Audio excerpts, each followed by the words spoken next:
published agenda. So I'd like to ask for approval. Move. Second. I have a motion from Commissioner Farnsworth, a second from Commissioner Clark. I will note that Commissioner Mazon is celebrating his anniversary with his wife today, so he will not be joining us. Commissioner Martin will be here. He'll just be here a little bit late. Any comments, questions on the motion on the floor from the dais? Public comments, questions on the motion on the floor? Seeing none, all those in favor signify by saying aye. Aye. Motion passes unanimously. We'd like to invite Pastor Cameron Diamond from Jonesville Baptist Church to give tonight's invocation. If you would, ladies and gentlemen, stand for the invocation and remain standing for the Pledge of Allegiance, which will follow. Sounds good. Thank you, Mayor. Let's pray. Dear Father, thank you for this chance that we've had to gather here for these commissioners to make decisions on behalf of our community, and I pray that you would give them the wisdom that they need. I pray for all those who have come to give comment and to help the commissioners make those decisions, that you would just be in and through all of these discussions. I pray for our city, for its health, for its welfare, Lord, for its peace, that you would continue to bless us, and God, that you would continue to reach into our community and provide salvation to us all. And in Jesus' name, amen. Amen. Pledge allegiance to the flag of the United States of America and to the republic for which it stands, one nation, under God, indivisible, with liberty and justice for all.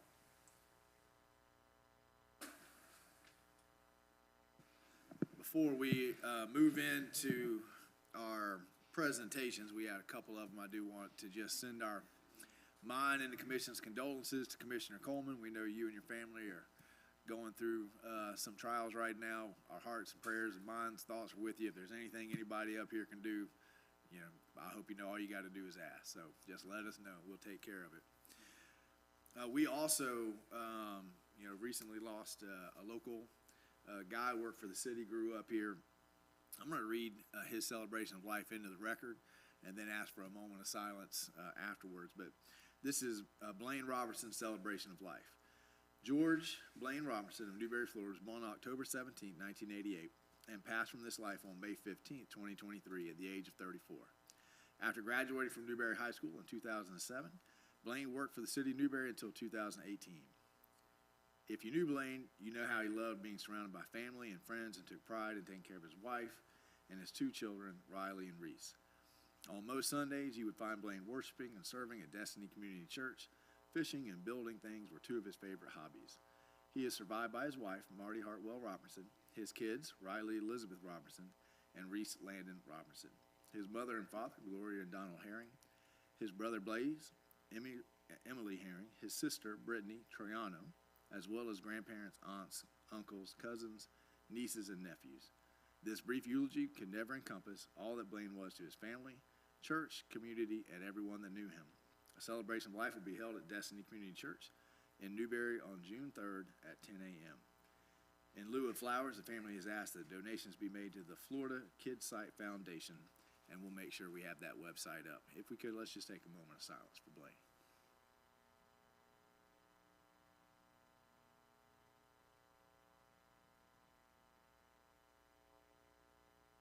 Thank you so much. We appreciate it, and we feel for his family as well. I think we'll have a more formal proclamation at the next meeting as some way to make sure his family knows how much we care about his service to this community. All right, with that, let's move on to presentations. I think, Brian, are you up with City of Newberry Comprehensive Plan overhaul date? I have seen workshops, not budget workshops. I've seen workshops populate the calendar and then leave the calendar, so I think it's in flux, but we'll get it figured out. Yes, Mr. Mayor. So we did move the Newberry Comprehensive Plan public participation open as the first one of two, by 1 week. And so it is to be held Tuesday, May 30th, 6 p.m. at the Mentally Norfleet Municipal Building next door. So there are flyers on the table at the sign-in sheet. And so anybody who's interested, of course, is invited. We want to encourage as many folks from the community as can make it to come. You know, this is definitely their chance to add their participation to what ultimately becomes the vision of Newberry's, for Newberry's growth over the next 20 years. And so This is the first of two. The next one will be held, honestly, I forgot the date of the next one, so we'll go back and look. But there'll be an announcement before that one as well. It's been put out on our social media pages, and it's also been sent out on our email blast list. And so if anybody's interested and has any questions, obviously you can call the Planning and Zoning office, and we'd be happy to answer any questions. Like I said, just encourage everybody to come. It is a public workshop style presentation, and so the commission can attend as well. And this is the initial phase to get the input from the community, and then the second one will incorporate some of that information and then gather more, and then we'll get into the real meat of it and come back to the commission a couple months later with a further workshop for the commission specifically, get the commission's input, and then go on from there. Just so staff is aware, and I'm not suggesting change it, but that is also the same night of Newberry High School's graduation. So we may be down a little bit. I'll be at the graduation, obviously, but this is more for the community than it is for the commission, although we'd love to have some commissioners there. So I would recommend just moving right on with it, because we're gonna have more of these opportunities as well. So anybody who's at graduation certainly have another chance to give their input later on. Yep. Got any questions, Commission?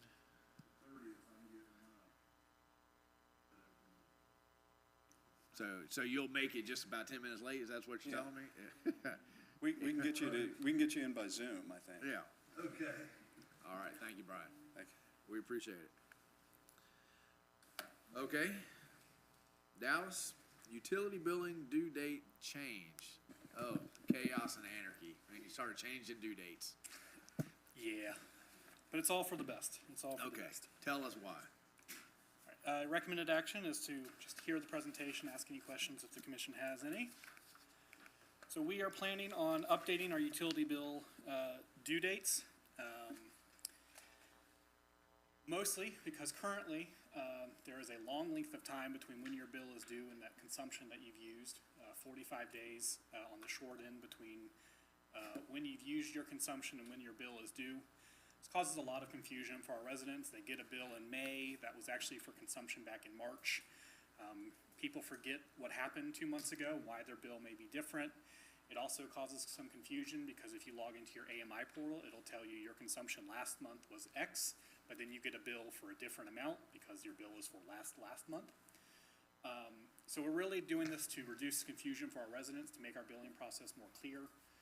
From a financial standpoint, it also reduces your outstanding accounts receivable for the city, which is always a good thing. The reason we can do this is because of AMI. So now that we're almost 100% deployed, our meter reading process has been eliminated to a matter of minutes. So what we're going to do is over the next 4 to 5 months, we're going to reduce the billing period by 2 to 3 days each month. So each month the bills will be due about 2 to 3 days earlier. Beginning in June. So instead of June 15th, bills will be due June 13th. With that though, the bills will be sent earlier, so customers still have the same amount of time to pay those bills. We're also going to be graceful with our customers. If you still paid on the 15th in June, we're going to waive those penalties for you, just to give people a chance to get acclimated to the new billing process.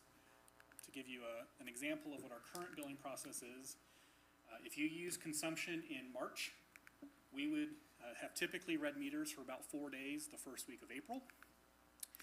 The 11th through the 13th, we would have done rereads, where we send the field crews back out into the field to reread meters that we got bad reads for or missed reads for.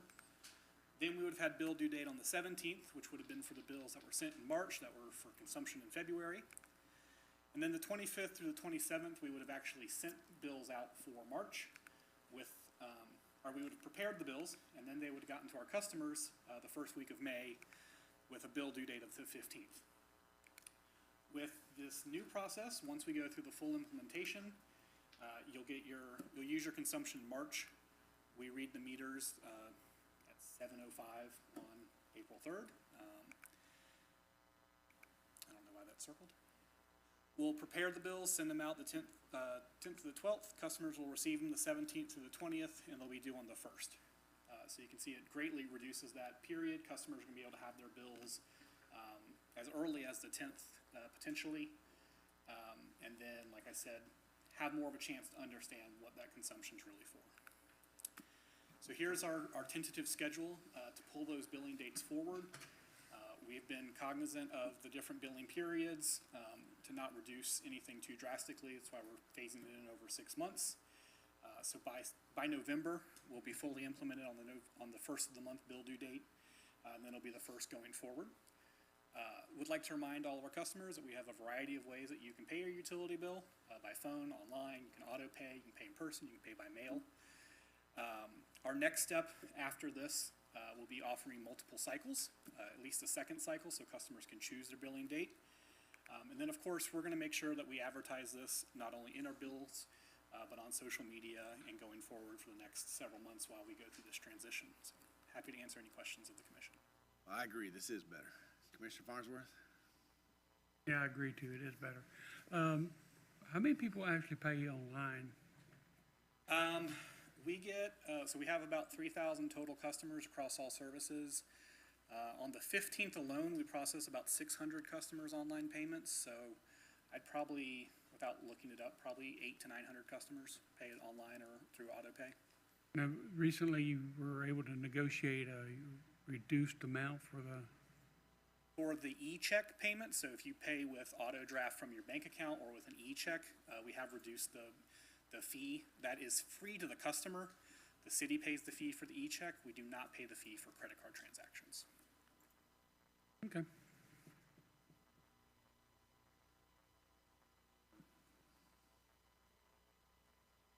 All right, thank you, sir. Thank you. We'll be looking for those infographics and we'll share them all over the place.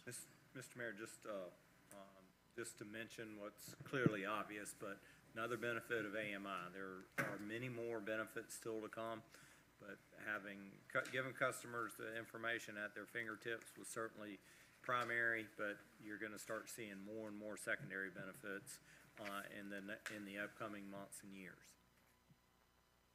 One day we're just gonna have to have a workshop where we all share all the different stories, success stories of AMI, because they're going through my head and I'm just nixing them. I said, no, don't bring that up again. But it has been tremendous. All right, ladies and gentlemen, your commission likes to hear from you frequently and often, so they set aside time at the very beginning of the meetings. For if you are here to speak on something that's not on the agenda tonight, you have a 2-minute opportunity to come to the dais. If you've got a garage sale going on, a lost dog, anything like that, now's a great time. If you have a little bit more controversial or in-depth topic you want to bring to the commission's attention, there's another time for public comment. You have 5 minutes at the end of the meeting. Obviously, if it's on the agenda item, you can speak to any of those before we take a vote. So anybody got any public comments you want to, we don't have anybody from the Watermelon Festival here to talk about what a huge success that was this weekend. Nobody's rushing for the mic. All right, we'll move right along to the consent agenda. Do I have a motion to approve the consent agenda as it was published? So moved. I have a motion from Commissioner Coleman. Second from Commissioner Farnsworth. All those in favor signify by saying aye. Motion passes unanimously. We're going to go into quasi-judicial. Our first item on public hearings and ordinances is request to rezone 3 parcels from commercial general to commercial central business district for the balanced property. Do we have anybody here from that that's going to present? Nobody. Are we sure we want to move forward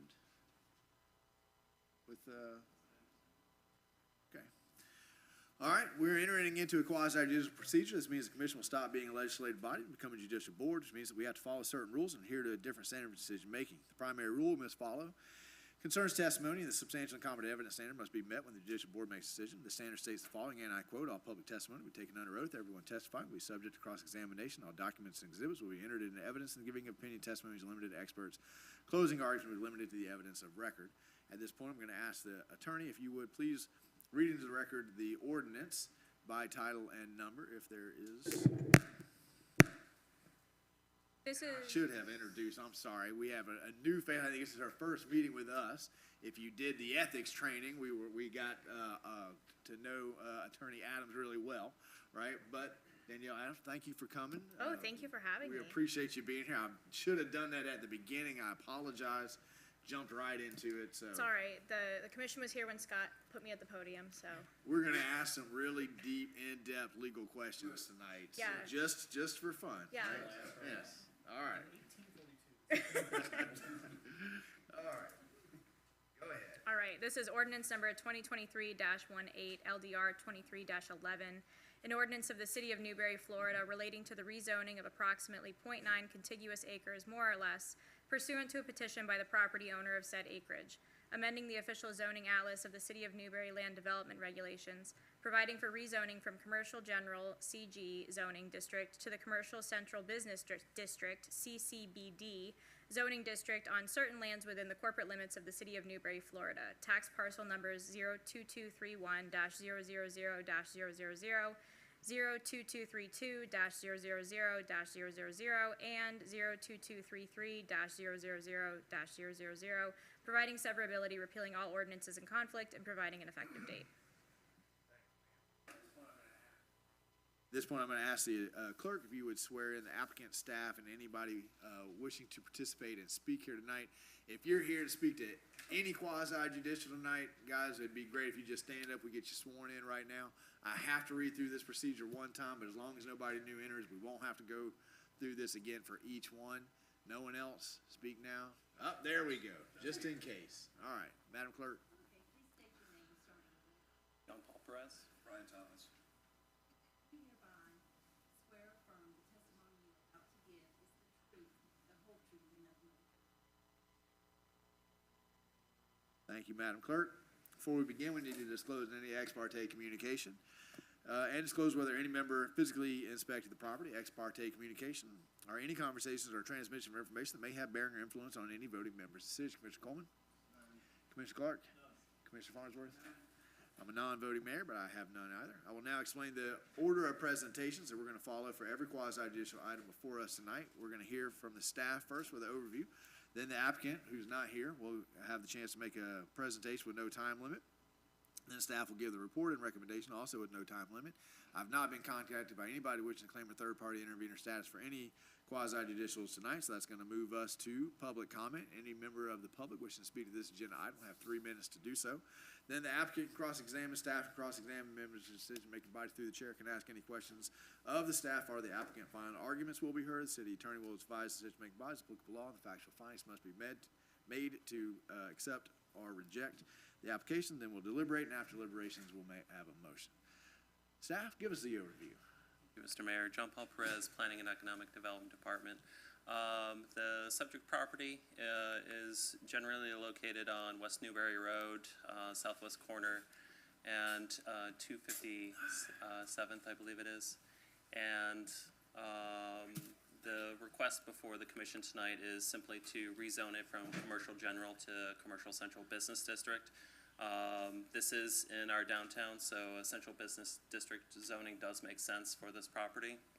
There are, this is the only area where this is generally permitted, and there are several properties adjacent to or in the area that share the same zoning district. Applicant's not here to provide a presentation, so I'm going to continue with my presentation. This is just a simple diagram showing the commercial districts as they're organized, with the least intense being at the bottom, and as you have the change in zoning districts, they get more intense. Central Business District builds off of what's allowed generally in Commercial General. And so these are the uses that are permitted in the Commercial General zoning district. And these are the additional uses that the CBD would be adding to that list of uses.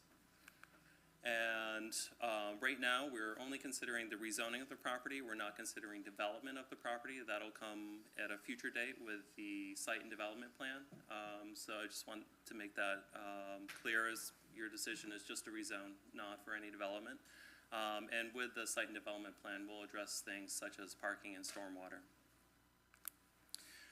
With that, staff finds the request consistent with the comprehensive plan and land development regulations, and we do recommend approval of this ordinance on first reading. We will have a second reading, which will be noticed and advertised. That completes my presentation. I'm available for any questions. Miss Judy? Yes, thank you. That's a good point. You came in, Commissioner Martin, right as we were beginning, so I think you can participate in this one, but do you have any ex parte you need to disclose? I do not. This is the Bounds property, right? Yes. Yeah, no. I mean, I know where it is, but that's it. Thank you, sir. Okay, thank you, John Paul. Any members of the public here wishing to speak to this agenda item tonight? Seeing none. All right, without the applicant here, it's gonna move us down to members to make the body. You got any questions? Commissioner Farnsworth. Since this is in, the historic district, does that have any bearing on this? When the site and development plan comes in, whatever they're proposing, we'll need a certificate of appropriateness. We'll try to align the meetings to be as closely together, so when the historic board's looking at the design, they're also looking at the site plan. Context of building location plays a role in what the Historic Preservation Board does, or the Historic Architectural Review Board does. I wish the applicant was here. They actually presented some rough renderings to the P and Z. It's gonna look a lot like these red brick buildings down here, you know, that, but again, we'll get more precise later on in the process. Any other questions? John Paul, this zoning package doesn't require on-site parking? There are parking requirements for the residential. There's not parking required for commercial. There's not parking requirements. There is a caveat that says, in certain situations, the Land Development Regulation Administrator, which is Brian Thomas, our director, can make a determination outside of those things in unique cases. And so parking is obviously something that the site is vacant and uses primarily as is parking for the Bounds employees, and so that is going to be a consideration in any site plan coming forward. Also with the Bounds development straddling 257th, we'll have to look at it holistically. We can't, it would be difficult to look at that site independent of the other one. But the commission can approve this zoning change, and that doesn't eliminate our ability to engage with some parking considerations, because I know that's kind of how we got here, was that Yeah. we've got so many trucks, so many vehicles, Yeah. we need a place to put them. Once we have this zoning package, there's no regulation, there's no stipulation in this zoning for on-site parking. So where is the city's leverage at that point to say, hey, where are you gonna put all your trucks? With the site and development plan, there is, and maybe Brian can maybe speak to this a little bit better than I can, but there's common sense usually prevails, and I think common sense is something that we can In all. 2023? Yeah, right, exactly. So we understand how the property is currently used, and it'd be difficult for staff to recommend approval for something that completely eliminates parking, just because the code allows them to eliminate it. You can always apply that logic, that, you know, it's used this way. There's only a guarantee that it'll be continued to use this way. We are gonna require you to provide or demonstrate how you're providing that parking for your employees. All right, thank you, sir. Anybody else think of any other questions? Okay, I do have a statement. Commissioner Farnsworth?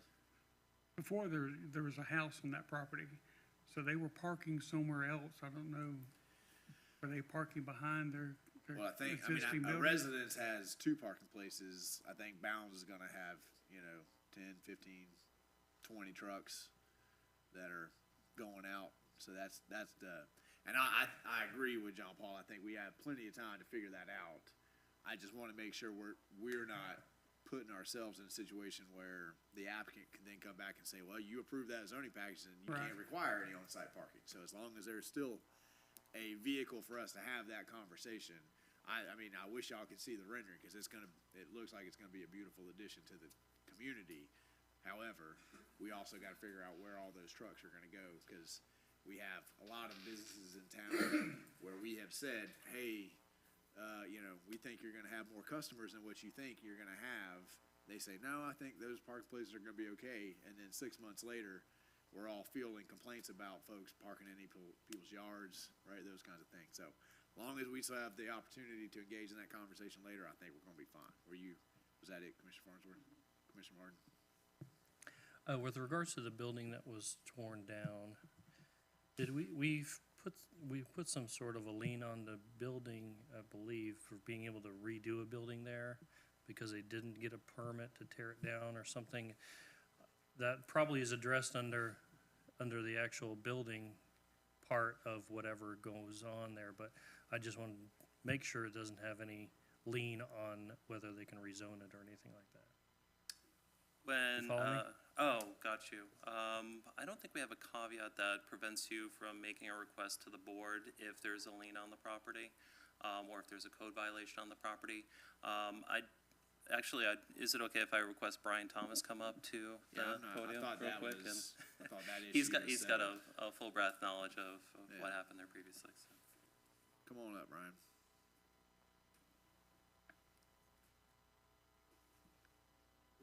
Mr. Mayor, if my memory serves, it was resolved. They sort of retroactively were able to obtain the demolition permit and get everything above board. But the primary caveat is it's in the historic district, so it's going to have to get that certificate of appropriateness before they can move forward on the actual development of the site. Satisfied? Resolved? For this meeting. All right. All right, any other questions from the dais? Okay, Madam Attorney, would you please advise City McBride to applicable law and factual findings? It's gonna be competent and substantial evidence is gonna be what you all are considering when you are thinking about the testimony you just heard. If you find that it is such, then you should move forward with approving on first read. Okay, thank you. All right, we'll enter into deliberations. If there are no deliberations, I'll have a motion. I have a motion from Commissioner Coleman, a second from Commissioner Clark. Any comments or questions on the motion on the floor from the dais? Public comments or questions on the motion on the floor? Hearing none, all those in favor signify by saying aye. Aye. Motion is passed unanimously. I have one question. I didn't want to interfere with the quasi judicial though. Mike, we have been talking about potential stormwater solutions for a downtown area that is greatly lacking in stormwater. Would this project potentially be able to be a pioneer and kind of solve that issue for us? Would they be a candidate? Yes, Mr. Mayor, we have, redevelopment of all of those parcels. Back when the property was platted originally, the Water Management District didn't have requirements for stormwater retention basins, so a lot of downtown it's okay like it is, but if we add one more square foot of impervious land or surface, we're gonna need stormwater retention. So with sites, especially like this, where we have significant amount of additional impervious, we think that the best solution potentially is master stormwater basins to serve a large drainage area in which the people that discharge into it purchase space in the basin for, whatever the pro rata share is. City of Tallahassee, we looked at a model that they've utilized. We were on a tour last Friday, and they're doing a lot of that. It helps in their downtown area where you're not taking 30% of every site for an individual retention basin, and we're seeing if there's an opportunity to do that on vacant land in Newberry as well. All right, thank you. Look forward to solving that problem. Okay, that's gonna move us to item 5, which is request for large-scale future land use map amendment from agriculture to public on 93 acres. I think there's a lot of folks here tonight that are here specifically to learn about this project. This is legislative, so we're gonna go out of quasi for just a minute. But Madam Attorney, would you go ahead and read on second reading ordinance 2023-09/CPA 23-05 into the record for us? Absolutely. This is ordinance number 2023-09, CPA 23-05, an ordinance of the City of Newberry, Florida, amending ordinance number 4-91 as amended relating to an amendment to the future land use plan map of the City of Newberry Comprehensive Plan under the expedited amendment procedures as established in sections 163.3184 subsection 2 and subsection 3 Florida statutes, and in conformance with sections 163.3161 through 163.3215 Florida statutes, providing for a change in future land use classification from agricultural to public on certain lands within the corporate limits of the City of Newberry, Florida, tax parcels number 02538-008-000 and 02538-009-001, consisting of approximately 96 acres, providing severability, repealing all ordinances in conflict, and providing an effective date. Thank you, ma'am. John Paul? Thank you, Take it Mr. away. Mayor. John Paul Perez, Planning and Economic Development Department. This is second reading, so it's actually going to be pretty brief. This image shows the general location of the 93 acres within the city limits. Here is a future land use map showing the current future land use of the property. Sold cattle pasture that the city purchased for the purposes of expanding the wastewater treatment facility, as well as other uses. Similar to the adjacent property, which is the existing wastewater treatment facility, we're changing the land use from agriculture to public. Here's an aerial image showing the property, some of the adjacent proposed developments and existing developments. As far as prior actions, this was first heard on March 6th by the Planning and Zoning Board. They recommended approval March 13th. The first reading was approved. Shortly thereafter, we routed to the Florida Department of Economic Opportunity and their reviewing agencies or associated reviewing agencies. Everything was returned with no objection, so we are here today for the second reading. And with that, that completes my presentation. We do find it compliant with the comp plan land development regulations and do recommend enactment of this ordinance. All right, thank you, sir. Thank you. Any questions from the dais? Okay, there are no questions. I'll have a motion. I have a motion to approve from Commissioner Martin, a second from Commissioner Clark. Comments, questions on the motion on the floor from the dais? Public comments, questions on the motion on the floor. This is the item you came here, sir, so you have any questions? Now's the time. Come on up. It's gonna be 2 or 3 industrial uses. We'll have lots of buffers. We'll make sure it's all nice and pretty, working hard with partnerships with the county to make it happen. So, any other questions? Seeing none, all those in favor signify by saying aye. Motion passes unanimously. The next item takes us back into quasi-judicial. This is a request to rezone the existing municipal cemetery, wastewater treatment facility, and future environmental park from ag to residential single-family RSF 2 to public facilities PF. Putting it all together, it's going to be 217 acres. This is quasi-judicial, but I don't believe anyone new entered the room. I don't see anybody, so we're just going to ask the attorney if you would please read on second reading ordinance 2023-11/LDR 2308 into the record, please. Sorry, give me 1 second, I'm scrolling to it. You find it, we'll Thick do ex packet. parte. Commissioner Coleman, you got any ex parte on this one? Commissioner Clark, Commissioner Farnsworth? Commissioner Martin? No, sir. Thank you. Thank Did I you, buy you enough gentlemen. time? Yes, it did. Perfect.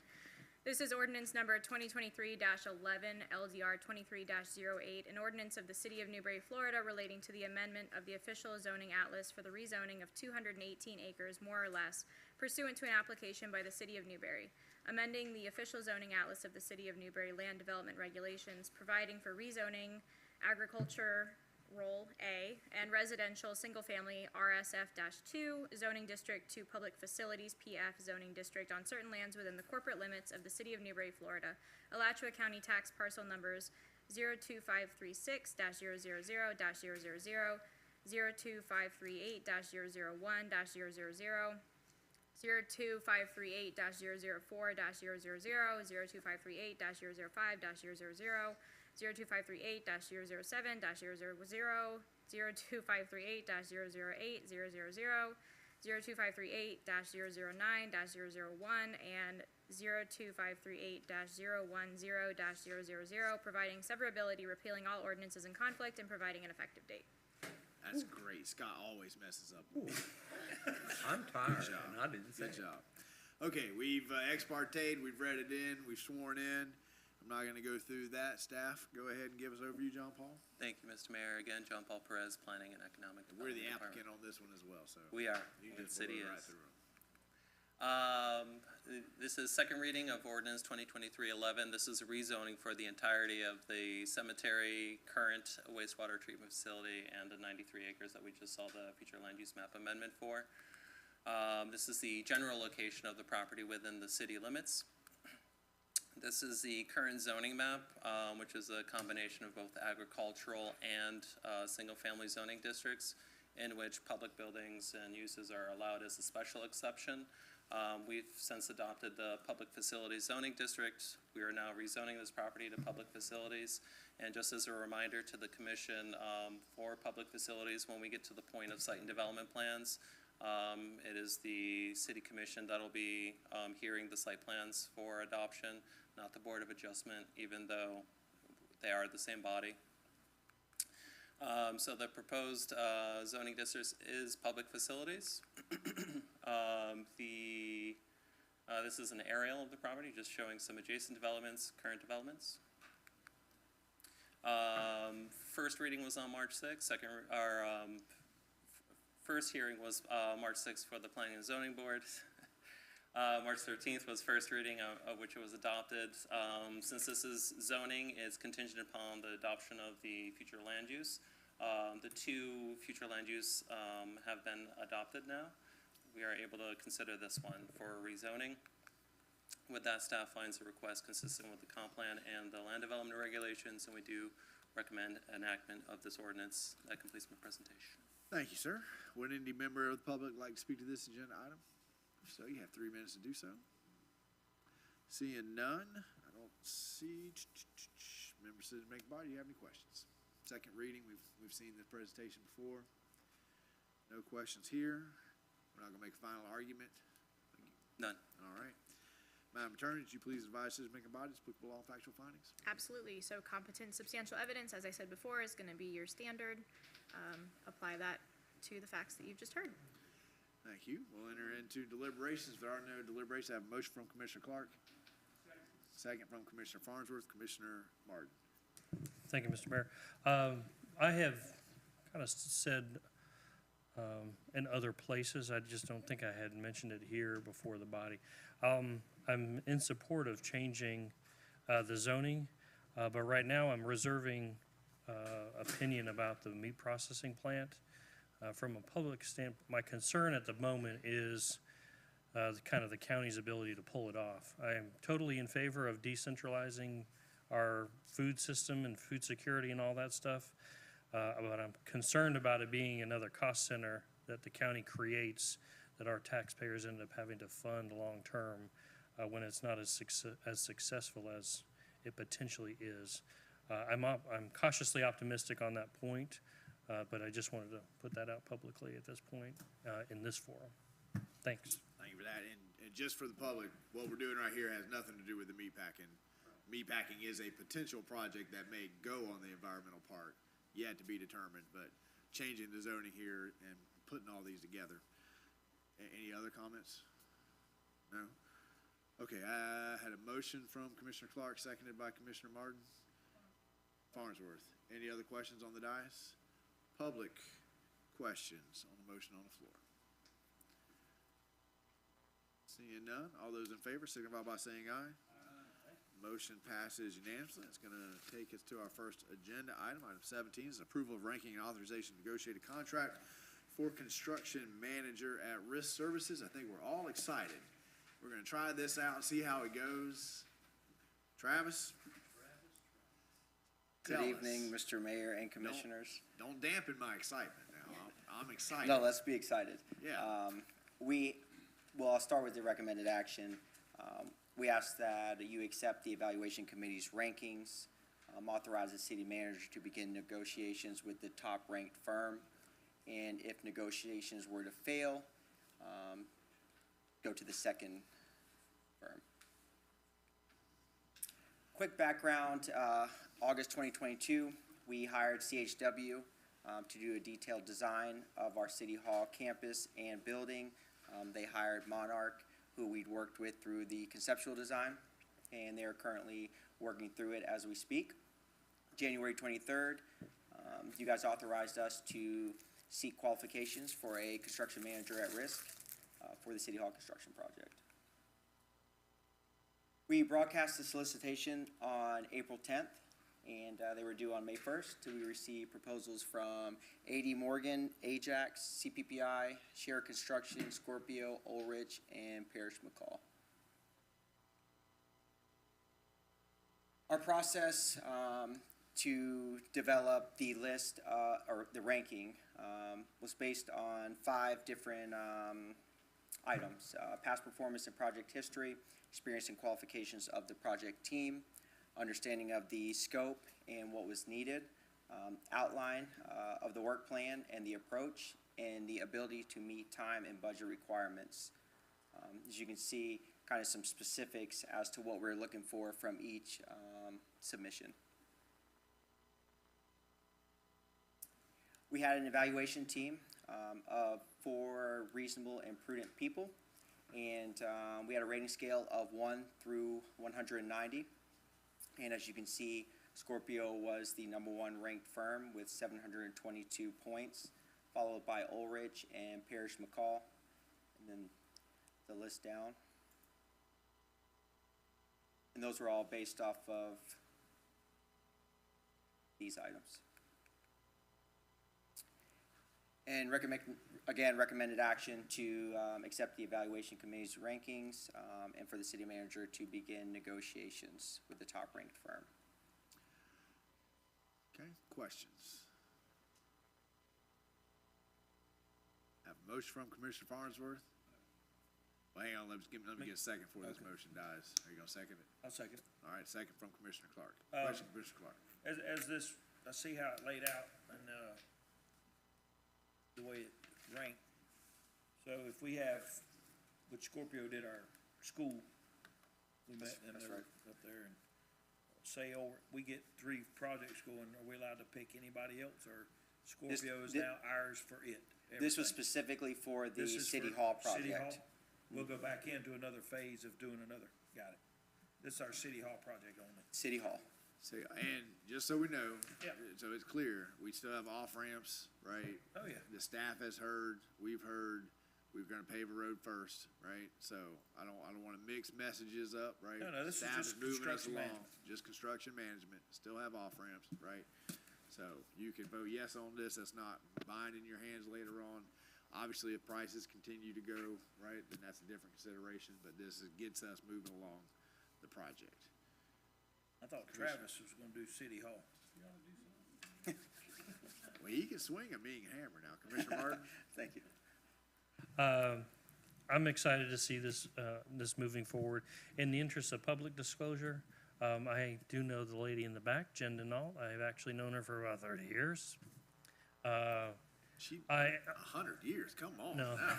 about 30 years. Doesn't look a day over 19. I know, right? Yeah. I know. So periodically, as commissioners, we have people reach out to us to find out what's going on in here. Jen is one of the people that I had conversation about different, and basically my direction was, this is a project, but get in touch with the City Hall. Obviously, they score despite what my relationship would be or whatever. Commissioner Martin One is not person, on the ranking team. yeah, I'm not on the ranking team.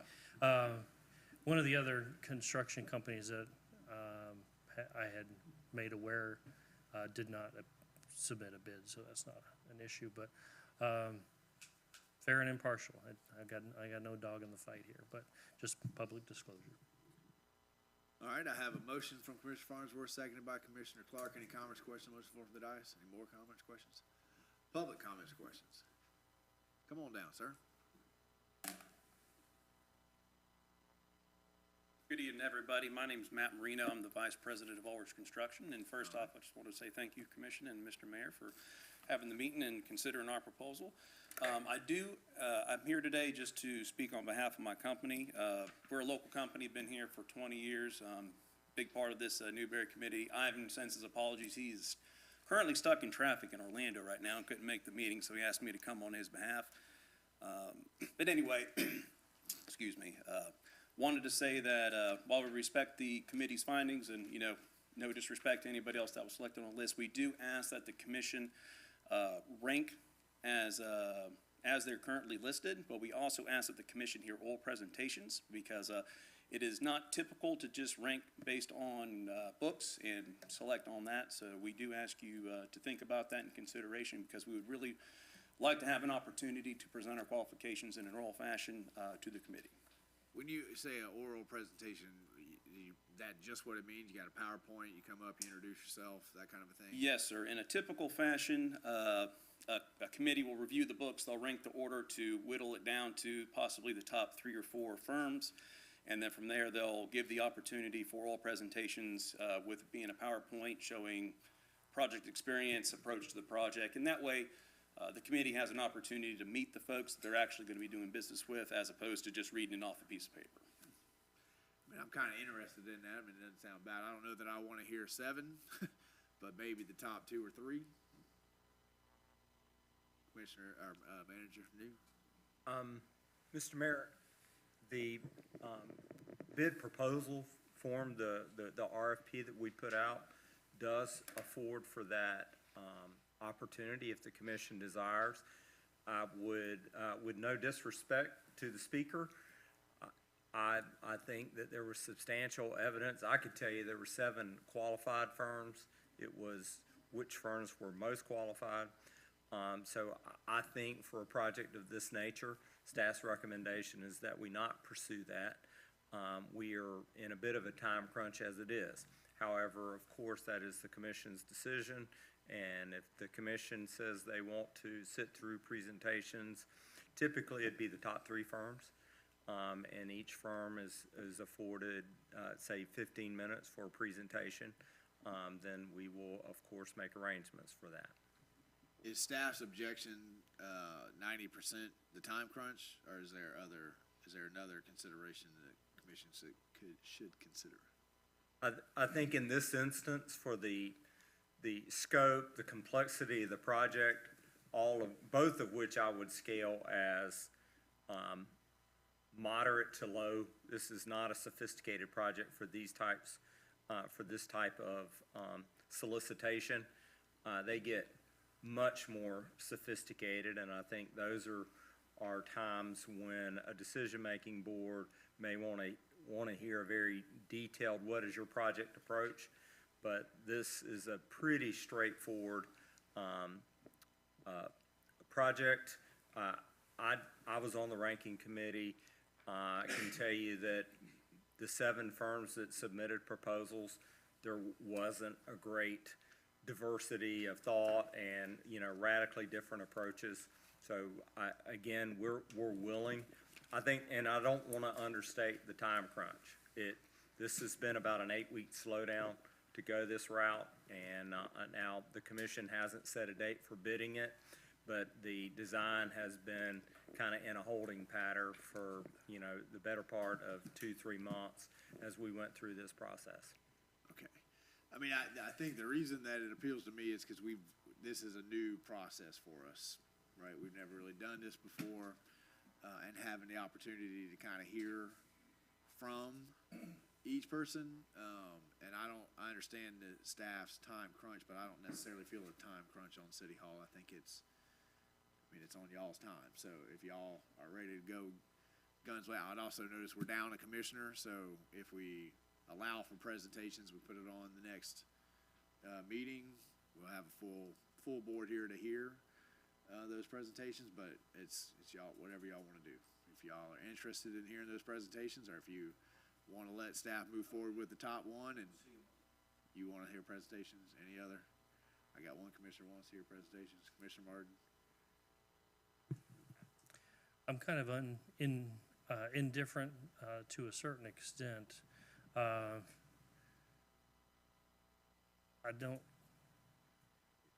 What would legal's thought on the fairness of the process We to told the point you already? that we were going to have Because some tough questions for you. These 7 people have already crossed the finish line. Now we want to potentially move the finish line to do something else. It was in the bid documents. I was just about to say, if it's in the bid documents that says that you all have the latitude to ask for something like this, then it shouldn't be an And the issue. deadline already passed though, right? Well, you're not allowing additional applicants, it would just be further consideration.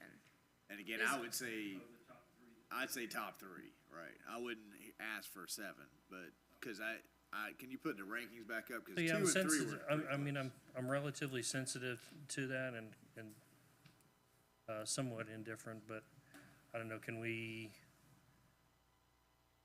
got other projects in the works. It's not like we couldn't potentially do that in the future as well on other projects.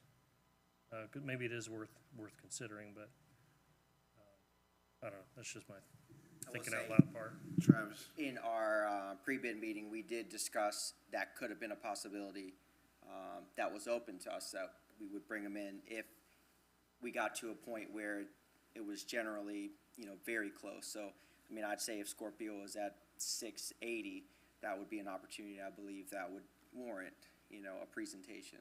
But in this case, in the pre-bid definitely mentioned, hey, we may not do presentations, just depends on what the submittals look like.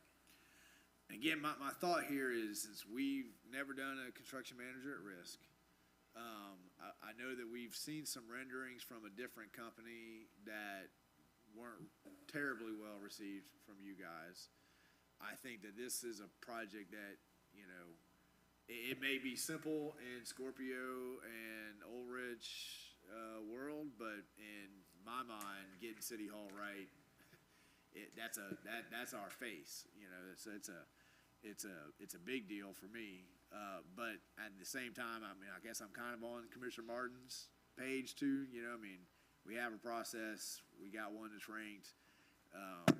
The motion in front of the United is to let staff begin that conversation. If that conversation breaks down, then we go to number 2 anyway. I think it's always interesting to get more information and to kind of hear from everybody. But if you guys are just ready to move forward, then we just move forward. I've got one that wants to hear presentation, one that's indifferent, so I need somebody else to. Commissioner Coleman?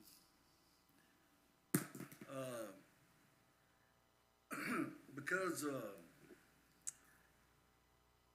there's, in the top 3, there's a local contractor in there. Actually, they're the only ones that showed up for this tonight. Scorpio's here. Scorpio's Yeah, here. they're better. Oh, y'all are Scorpio. Yeah. Hey, Scorpio.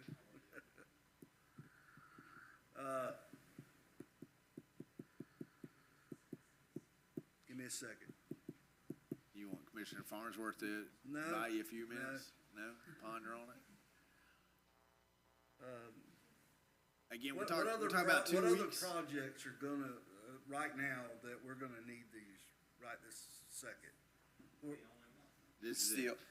This is it. I Just think so we're, There's not, the we're haste getting- of trying to, no, I think we're getting 2 conversations maybe convergent here, because we have talked about, and I can't quite remember what the title is, but getting some companies, construction management, you would be qualified, you'd be doing right? the same thing through a RFQ where you would have a selection of maybe 3 that you would select, that you would choose from, but in and then this. you could just turn to those companies and say, hey, we've got a veterans memorial that we want to build, and and the legislature just moved the cap to 4 million. So that has been a conversation, but that's not this conversation. This This conversation solicitation is is just about City City Hall.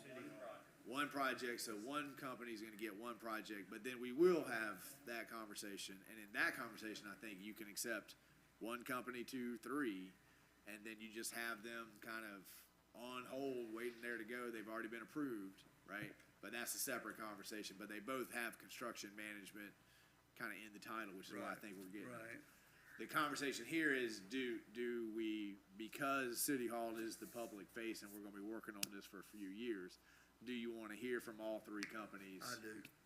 Okay, so I got 2 that do. Commissioner Farnsworth, what's your thought? I'm kind of like Commissioner Martin, I'm pretty much indifferent too. We depend on the staff to do the vetting, and based upon the information that was turned in through the vetting, they have determined that Scorpio is the best company for this. And I don't know that a presentation, I don't know what's gonna be presented in the presentation that will change that. I would say that out of deference to the fact that Commissioner Mazon's not here, and this is a pretty important decision that we're making tonight, and we can have these presentations within a 2-week period of time, is that? So I'd feel better, and at that point, you can get the presentation, say, well, I didn't hear anything in the presentations that negate the rankings, right? I'm gonna go with the rankings, but I hate to make a big decision like this without one, and in the time that it'll take us to get a full board, we could hear the presentations, and now we're talking about 45 minutes of time to get a little more information. No, it's always y'all's decision, but we'll hear everything, and we could, right, and it doesn't change the rankings, like the ranking committee isn't gonna change. Scorpio is still the top ranked by 40 points, right? 35 points, I don't do math, right? Give everybody the opportunity. Right. Scorpio, I'm not calling you Scorpio, I'm just acknowledging the title. Go ahead. I'll respond to it if you do. Yes. But my name's Jennifer Denault, and I'm here representing Scorpio. I appreciate the opportunity. I guess I just want to be here to answer a couple of questions in case you have them. And one of my questions would be, the selection committee was not made up of the commissioners. So when you go into presentation, at least our experience has been that the selection committee also then ranks the presentations so that there's some consistency between. Is that correct? So would that be the case as well? It's, okay.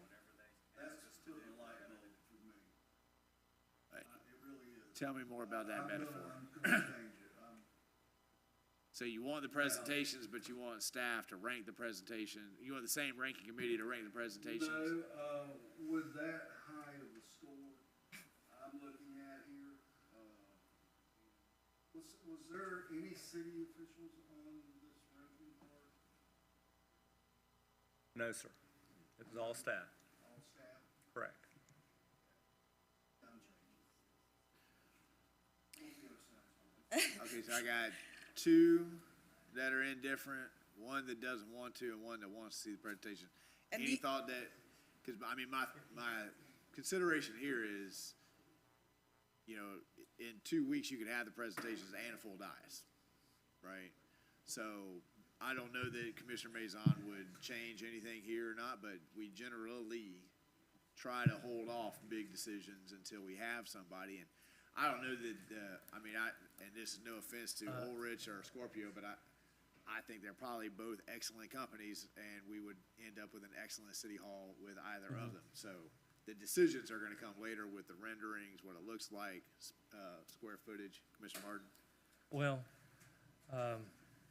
I didn't talk about this project or anything with Ivan, but I've known Ivan for a long, long time, as well. But I can already kind of sense, you've got Ulrich now knows the score, comes in and says something, and now we're putting Scorpio in a position to kind of defend it. And I don't like the precedent. It's almost like when we've opened bids, now everybody knows what the price is. And it's leaning towards the unfair process for me a little bit. I just get that sense, so I don't want to get involved in that drama, to be honest. I mean, points taken by the Ulrich representative, maybe we can do that next time, but I don't know. Well, I think when we go I'm to not the really construction comfortable doing that. management relationship, Yeah. maybe we should direct staff that we want the presentation, because I think that the key here for me is whoever this company is and whoever those companies are, it is gonna be about the relationships. It's gonna be about people that we know and that we trust. And the ranking committee isn't you guys, and you guys are gonna get the blame when things go wrong. And you guys need to be able to communicate and have that relationship and understand. So that's why it was interesting to me. But so you know, if there's three that Commissioner Farnsworth, you getting any harder or colder, or are you still lukewarm? Because if I got three that don't want to, then it really doesn't matter what Commissioner Maison would say or wouldn't say. Okay. Madam Clerk, do I have a motion already? Seconded by Commissioner Clark to accept the rankings and all three of these things. Okay, any final thoughts, comments on the dais? Any public comments, questions? Then I'll second, but I'll be in dissent because I asked for it, so I want to back up on what I said, so those three Yeah. can go with the yes. All right. I'm gonna be in dissent, Okay, even if I seconded the motion. that's fine. We do that. All right. Yep. Commissioner Coleman? Aye. Commissioner Clark? Commissioner Farnsworth? Commissioner Martin? Thank you. All right, I have 3 ayes, Commissioner Clark in dissent. welcome Scorpio. We hope this is a wonderful relationship. And I I'm expect, remember your name, Jen. Jen. Yeah, thank I'll you. stop calling you Scorpio. And I was not the one who said that y'all had been in a relation for 100 years, right? I'm yes, sticking no, with I 19. appreciate that. No, and we appreciate the opportunity. We're very excited. We do expect that we will outperform your expectations. We look forward to a lot of projects in the future. We consider ourselves local also, so we really appreciate it, and thank you for the opportunity. All right, thank you. That's going to take us to item 8, Newberry Environmental Park Master Plan Task Order. Mr. Jones, come on down. Good evening, Mayor, Commissioners. So the item before you now is Newberry Environmental Park Master Plan Task Order. This kind of builds on what John Paul did earlier. The recommended action is for you to authorize the city manager to execute a task order with CHW Professional Consultants for the Newberry Environmental Park Master Plan in the amount of $220,000, and authorize the city manager to approve change orders up to 10% of that contract amount. As you're aware, we are under design on the wastewater plant expansion. We had, as part of that process, we are under a permit condition that we have to build a advanced wastewater treatment plant by March of 2026. To facilitate that, this commission authorized the purchase of approximately 96 acres adjacent to the existing wastewater plant site. While the engineers could not certify the need for that entire 96 acres for wastewater treatment plant expansion, the property owner was unwilling to subdivide that piece. So due to that, this board authorized the purchase of that acreage, a portion which was paid for by the state revolving fund that has loan covenants to restrict its use to just wastewater plant activities. So as part of this, the additional acreage, any acreage that we do not need for the wastewater plant expansion is being considered for other city uses, such as the relocation of a public works facility, a proposed privately operated composting facility which will accept vegetative waste and biosolids from the city of Newberry and others. In addition to those uses, the mayor mentioned and some of the public, the potential for a county meat processing facility, a county communications tower is also being considered, a joint city-county fire training facility, a county solid waste and rural collection center, as well as potential household hazardous waste collection center. So it's necessary to determine where any and all of these potential uses may fit on the portion of the parcel that's not part of the wastewater plant.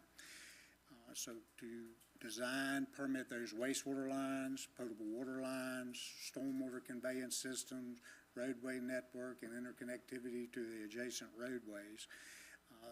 This design effort must occur in parallel with the wastewater treatment plant to make sure that we allocate the appropriate amount of acreage for both uses.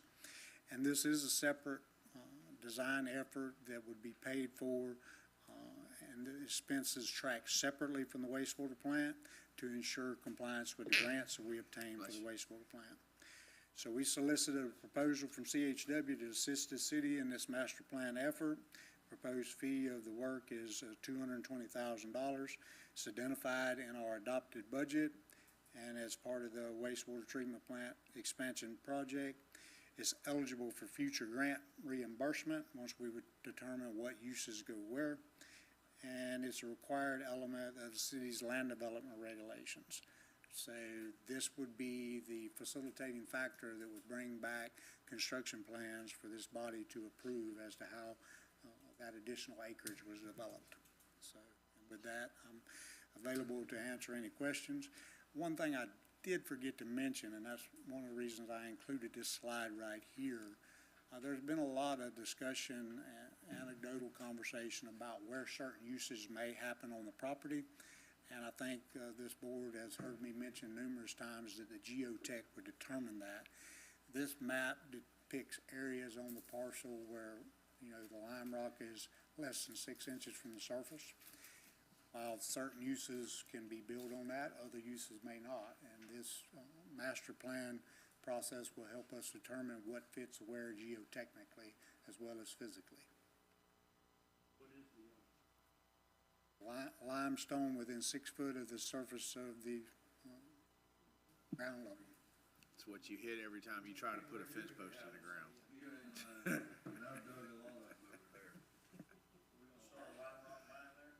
Yeah.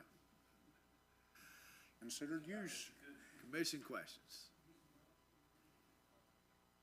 Mr. Jones, in that laundry list of potential things that are going on there, you may have said it, but that we have so many ideas. Is this gonna encompass, because one potential location for a future Newberry Police Department is currently where the city yard is, and so we have talked about, and I think this is a good idea, regardless of what happens with, Newberry Police Department, potentially moving the city yard out onto the environmental. Would this plan allow for the planning of where that would strategically and ideally go as well? Yes, Mr. Mayor, that is one of the city uses that would be considered as part of this master plan, is how we could co-locate that there and the economy of scales of having it that close to the wastewater plant and the ability to share certain facilities so we wouldn't have to have redundant facilities at the wastewater plant. And we're gonna add the cost of this study into our development cost, selling acreage to the county and anyone else that comes on. That is correct. So we'll recoup some percentage of it. It would figure into the cost of those lots as to who was located where. Any other questions from the dais? I'd just like to make a statement. Nice haircut and beard trim, Jamie. Even Grandpa Jones has to clean up and come to town every once in a while. And Jay, where's the current funding for it coming? Because we'll recoup it later, but how are we paying for it now? My understanding, it was part of the adopted budget. Okay. All right. Other questions?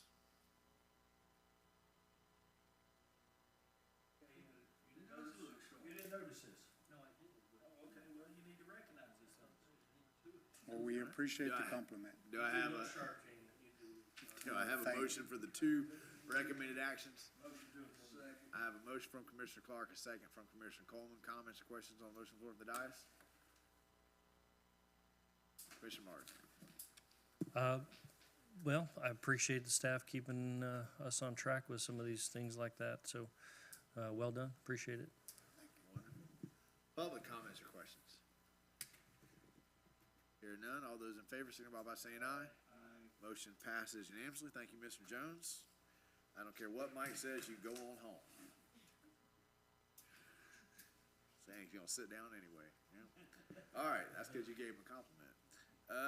Item number 9 is appointment of 2 planning and zoning / historic architectural review board and 1 HARB only member.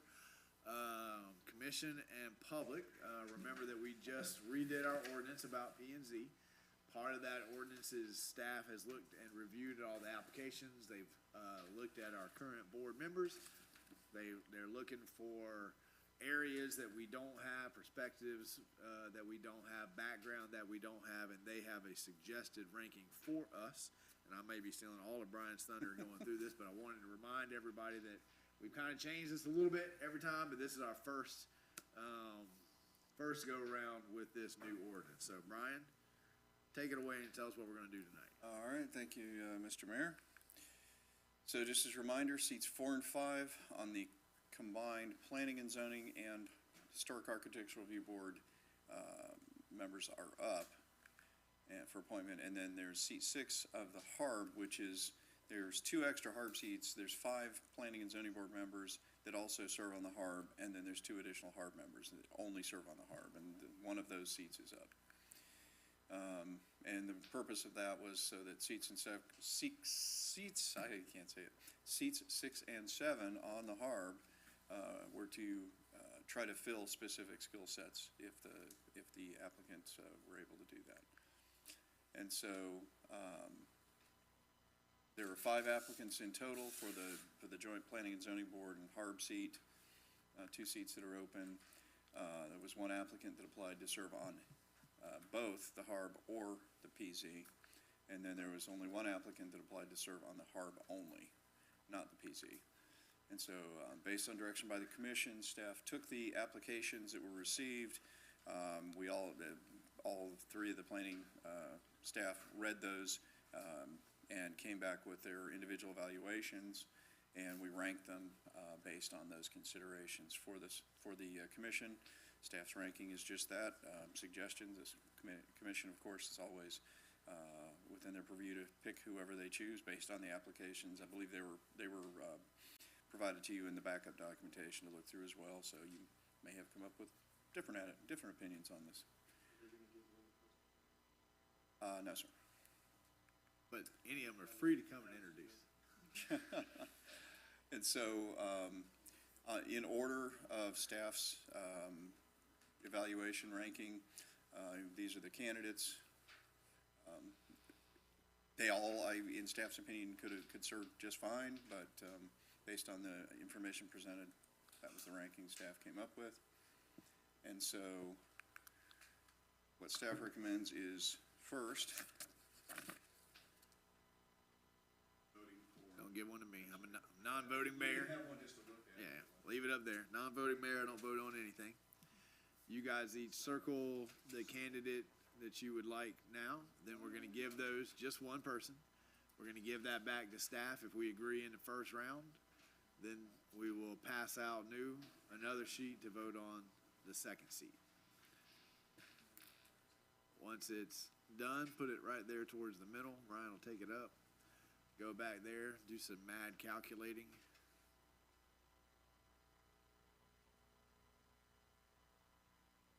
I'll make it hard. So, Mr. Mayor, I followed you. Yeah. the first candidate selected is Naim Urshid. All right. So So we're gonna cross Naeem off of 4 we more will ballots. cross Mr. Naim Urshid off. And then you're gonna pick your number 2. Is Miss Sullivan here? I see Mr. Fairfield. Fairfield, wave at the commission just so they know you came. Yeah. Yeah. Picking 2. 2 for P and Z, and then we go to the HARB. Please circle your choice for the second open PZ HARB seat. Mr. Mendez is not here.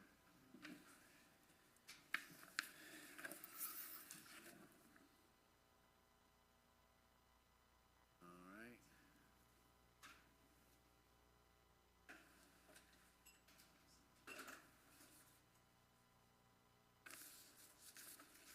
And the second selection is Mr. Jordan, I assume it's Mr. Fairfield. All right, Mr. Fairfield, thank you for your commitment to serve. We're willing to serve. Now we got to do one more. And then for the last HARB. one, this is for the open HARB only seat. So it came down to 2 candidates, one that said that they would serve on either one, and one that said they only want.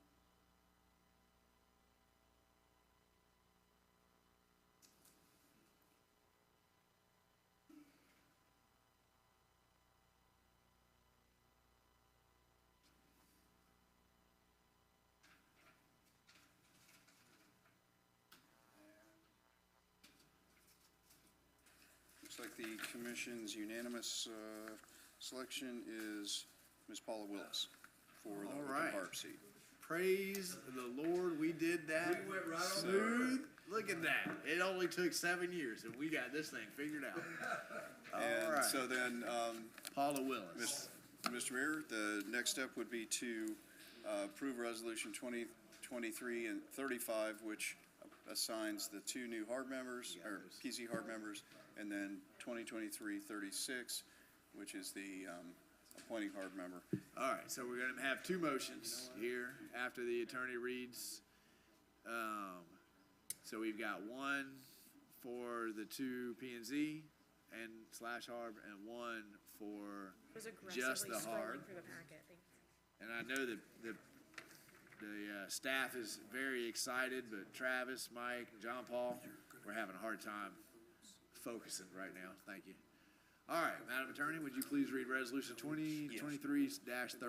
I'd love to, but that's not the one I have. That's not, well, we can do the other one first. That's not the one I have either. That's not the one you have either. I have 2023-28. We got like 9 conversations happening here at the same time, and we just need 2 resolutions.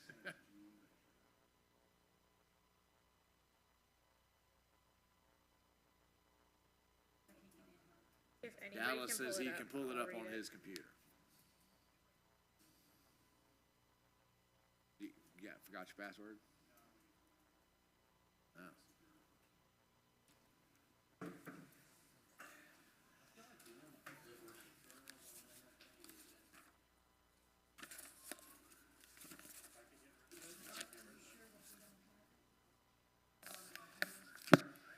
Hang on, let me check. Let me see if. Last resort, right? It's gotta be in here. This is 2023. Here you go. 2023, nope. I don't see it in the agenda in the packet. Oh, it's not in the packet. Okay, that makes me feel better. Here's 2023, 35. Yeah, but 35. That's not gonna get you much. Do you have 36 up next? And here's 36. Oh, I got one. Oh, the mayor beat me. I know. Look at that. Okay.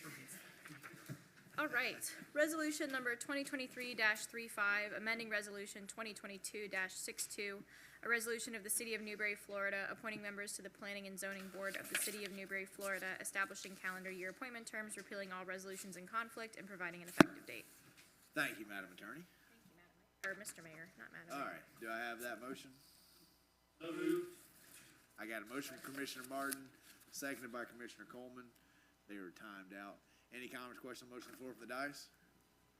Public comments, questions, motion on the floor? Hear none, all those in favor signify by saying aye. Motion passed unanimously. All right, Madam Attorney. This is resolution 2023-36, amending resolution 2022-61, a resolution of the City of Newberry, Florida, appointing members to the Historic Architectural Review Board of the City of Newberry, Florida, establishing calendar year appointment terms, repealing all resolutions in conflict, and providing an effective date. Do I have a motion? Motion from Commissioner Martin.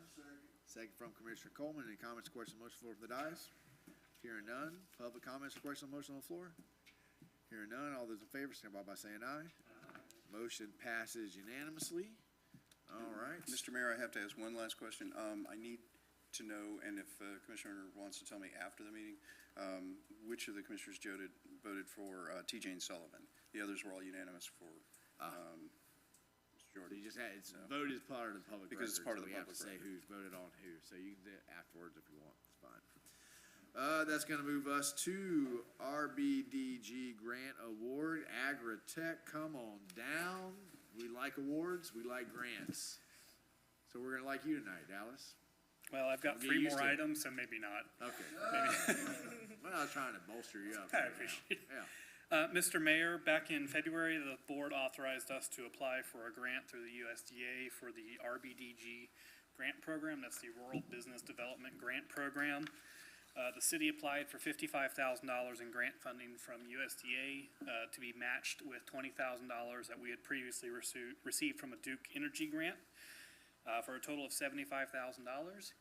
We were successful in that grant application, and we received $55,000 in grant award. The project is to conduct a feasibility and business plan for the Agritech Park. The project includes funding for us to hire a consultant to conduct that feasibility study and the business plan as our first major steps in the Agritech Park development. Our request tonight is for the board to authorize the city manager or the mayor to execute any and all agreements that may come with that award. Okay. I have a motion from Commissioner Martin. I got a second from Commissioner Farnsworth.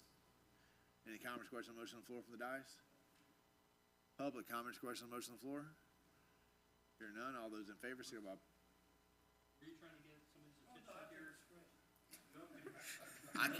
I couldn't see you, so. All right, all those in favor, signify by saying aye. Motion passes unanimously. Don't go anywhere, Dallas. Let's brag on our PCA. Yes, sir, Mr. Mayor.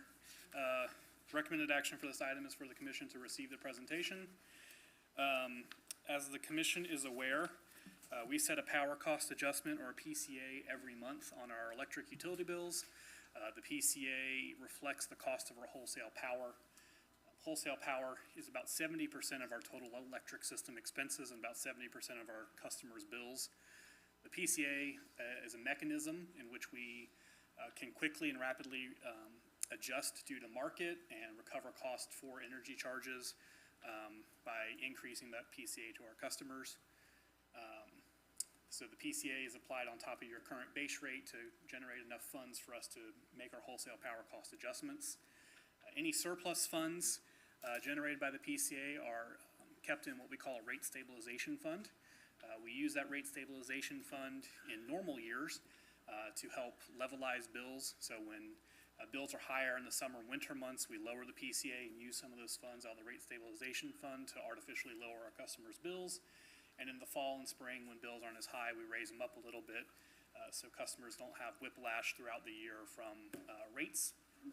The commission's goal for the rate stabilization fund is to keep about 2 to 2.5 months of bulk power cost held in that reserve, which would be about $500,000 to $650,000. That helps protect us in case there was an emergency, or as we've seen in the last few years, gives us a cushion to help offset the cost of energy. Or recently, 3 years ago now, the commission authorized us to actually have a negative PCA, so we actually put credits onto our customers' bills when COVID first hit and a lot of people lost their jobs. Got a couple of graphs just to kind of show you guys where we've been. As the commission is well aware, natural gas prices have fluctuated quite dramatically over the last several years, hitting a peak of just over $9 for the FMPA when we were paying $2 to $3 several years ago. Those increased costs in natural gas increased our bulk power cost, essentially raising our customers' utility bills quite dramatically. It was not just an effect that we felt, but every utility in Florida felt it, and most utilities across the country felt it, and really across the world felt it as natural gas prices raised. Thankfully, as you can see from this chart, our May contract settlement for natural gas is 53% below what we had budgeted for. The natural gas curve is looking much more healthy over the next several years and months and years. We're projecting to keep natural gas prices below $5 MMBTU. This chart shows you the projected wholesale power costs. As you can see, we are up to $128 on the all-in rate, which affected us at close to $150 some months. That's really high. We're typically paying $70 to $80 a month in bulk power costs per megawatt. So we are seeing almost double power cost rates to us, which means we had to increase our PCA to continue to collect enough revenue to pay those bills. However, with good news, this month our bulk power cost dropped to $80. And then we have good projections going forward for the next year or so. Not as good as we would hope for them to be, but much better than $120, $130, $140. So what does that truly mean? It means that we can drop our PCA. This chart here, the red line shows you our rate stabilization fund. As you can see, we have been utilizing our rate stabilization fund heavily, again, to artificially lower our customers' bills. It currently is negative, meaning that the city is now dipping into its own reserves above and beyond the rate stabilization fund to artificially lower those customer bills so our customers aren't having to pay even more outrageous utility bills. The blue line is our power cost adjustment. As you can see, about 2 years ago, it was 0.005. It currently sits at 0.045. It's been at 0.045 for the last 6 or 7 months and has steadily increased over the last year or so while we try and keep up with those natural gas prices. This chart shows you what the power cost adjustment is to an average customer. On average, if you think an average customer uses 1,000 kilowatt hours per month, and our PCA is 0.045, that means we're charging $45 per customer per month for that power cost, when about 2 years ago we were charging $5 a month. So it's a pretty dramatic increase to our customers. However, like I said, good news, rates have come down quite dramatically, so we are proposing to lower the PCA by 0.02 this month, which is a $20 a month reduction in our customers' bills. That is for all of our customers, should see a pretty dramatic decrease in their rates this month. We hope to continue that decrease over the next foreseeable future, while still building back our rate stabilization fund to get us back to where we were. So we are in a good position again if something should happen, like, another world power invades a country and all the oil rigs shut down. The rate stabilization fund absolutely did what it was designed to do these last several years and kept our customers' rates low, or at least helped ease in the impact. We didn't have to whiplash our customers from going from 0.05 PCA to a 0.6 PCA in a month or two. So just wanted to give the commission an update on this, let the commission know that our rate stabilization fund is working the way that the commission intended it to, and provide you good news on our power costs that we're going to save our residents some money these next coming months. Commission got any questions? Commissioner Farnsworth? So how long do you think it'll take for the rate stabilization fund to get back to where it should be? It should probably take about a year. We could replenish it quicker if we were to keep the PCA higher, but this month we put about $40,000 back into it, and so we're just going to chip away at it a little bit, while still keeping in mind that we want to make sure our customers are feeling the benefit of the lower costs. Hang on one second. Commissioner Clark, were you done, Commissioner Farnsworth? I just, if there's any kind of other crisis between that period and now, then we could be in trouble as far as our Dallas, can rate ARPA funds be stabilization. used for that? No, sir. No? I thought ARPA funds were pretty wide open at this point. They're open for governmental uses. Running an electric utility is not necessarily considered a governmental use. One of the beauties of public power is the fact that the commission and staff can change the rates pretty quickly. So if we were to get into a situation just like we got into when COVID occurred and when natural gas prices started decreasing, we could rapidly change our rates to match that crisis again. So, Commissioner Clark, is that what you? All right. Mike?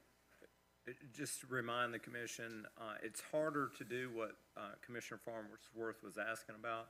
It's harder to build reserves during the summertime. We're coming into the hot months. I know I got my first report from AMI that I exceeded my threshold amount of energy yesterday. So I'm thinking, yep, now we're hitting the 90s again, and Mike's electric bill is climbing up. So our best time to make up ground on building our rate stabilization fund is the fall and the spring.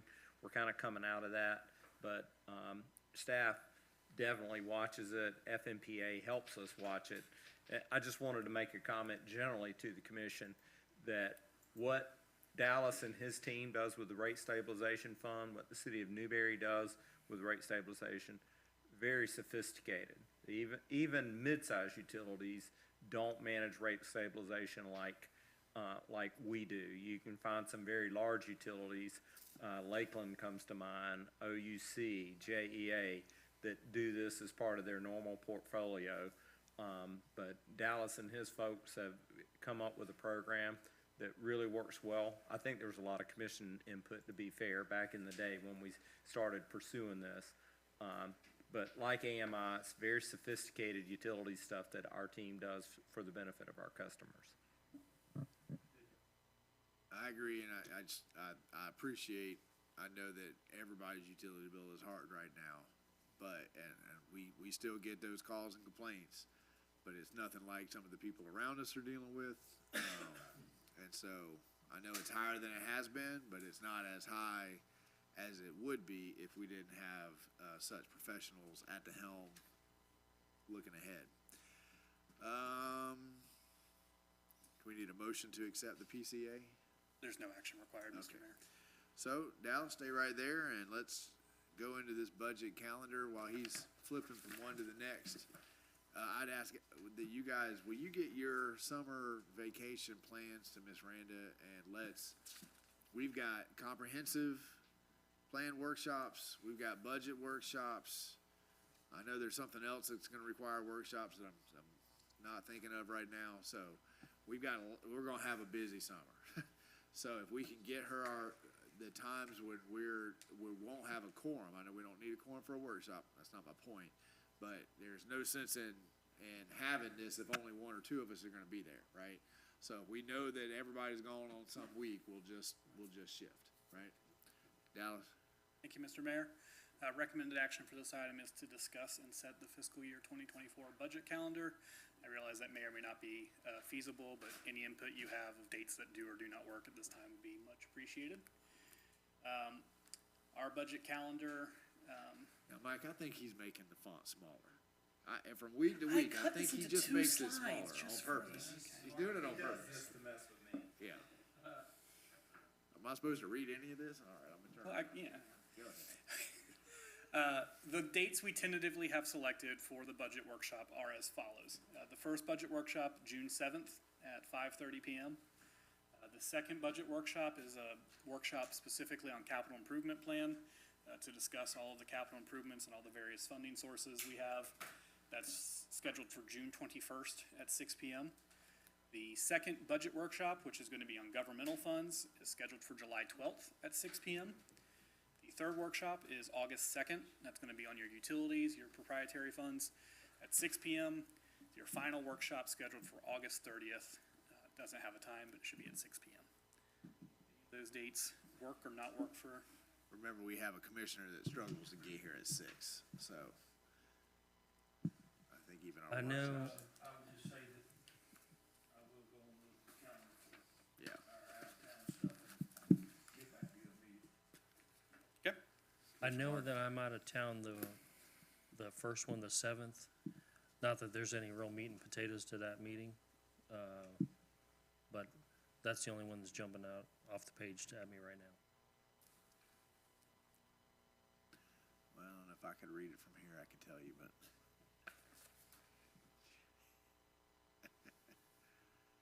I think I'm out on the June 21st. I should be here on the rest of them. We'll get it. We don't need to do it right this second. Everybody else, look ahead. Yeah. You can populate the calendars with these dates, and then I'll see how many times I'm double and triple booked, and then we'll go from there. Yeah. I would say the most meaty and potatoey of all the workshops is going to be the capital improvement plan. Yeah. That's going to be a really in-depth workshop on the 10-year. $125 million. It's $150 million now. $150 million. Yeah, it's $150 million It capital was improvement plan. 125 this morning. Yeah, I had a meeting with Yeah. Mike and it went up $25 million. Yeah. What's next after that? Now, what's most important besides, I see budget workshops, the capital improvements. Capital improvements definitely going to be the most important. Depending on what comes out of the capital improvement plan, the second and third, where we get into how are we going to pay for some of these things with your general. Yep. If you can miss any, the first and the last are the ones to miss, usually. And remember, guys, we film them, so the workshops, you can go back and you can watch, you can hear public comment, you can hear the presentations. We don't take any votes at workshops, so if you're not here, you can still catch up. We'll also, as always, be scheduling meetings with each elected official to get your input, and of course, happy to meet with you guys whenever you want. And if you put the audio at 1.5, it goes right on through. Yeah, it does. That's fantastic. Yeah. I watch all of my classes that way. Yes. Yeah. August 20th is a Sunday. August 20th? Yep, August. Yeah, it's a good time for us to Is do the that mailing. just when we're mailing things out? It's the deadline for when we have to mail stuff out. Yeah. So it'll probably trip to the following day. I mean, we're not Monday. meeting on that day, they're just Yeah, mailing. that's a property appraiser thing Yeah. anyways, it's not an us thing. All right. Anything, everybody's gonna look at the calendars, get Ms. Randa, any dates that you know you're out, and then we'll just, there's no chance we're gonna make it through this summer with all of us being at all of them, right? We all understand that, but let's see if we can do our best to not have the meaty ones and only have two of you here. All right? And then just, and then, the 11th of September and the 25th of September will be your first and second budget hearings, where we do the big rigmarole of all the ordinances to adopt your budget, and then obviously October 1st is when your budget goes into effect. Yes, sir. Rigmarole. highly It's a technical. legal term, actually. There's a lot of superfluous items there. You got anything else, Dallas? No, sir? All right, that moves us right on to comments. Mr. Manager? Brutal. You want the hotline? Mr. Got Mayor, him all just, flustered, he can't give. excuse me for one second, I have a personnel issue to resolve. Mr. Mayor, we handed out development maps for the commission, just they're updated. Brian and his team update them quarterly or semi-annually, and it's getting pretty busy. I thought it was busy when we first developed this 2 years ago, but thought I'd just provide each of the commissioners with one of these, keep them close by, because I know we're always getting questions asked about plan development in Newberry, and this is as current as it gets. Mr. Mayor, wanted to report that Jamie and I went to Lake City to meet with FDOT week before last. My weeks are running together now to discuss the State Road 26 project. I mean, there's plenty to discuss every time we go, but some of the big takeaways was that city, if you'll recall, FDOT had said they were going to improve 5 of the ladder streets, and that the city of Newberry would have to pay to improve 7 others that were within the scope of the work. And when we got there, DOT led the meeting with, hey, we've decided to fund those 7 as well. And I told you that they were worth some $300,000 apiece, and DOT told me that I was way wrong. We were way wrong. Their estimates are closer to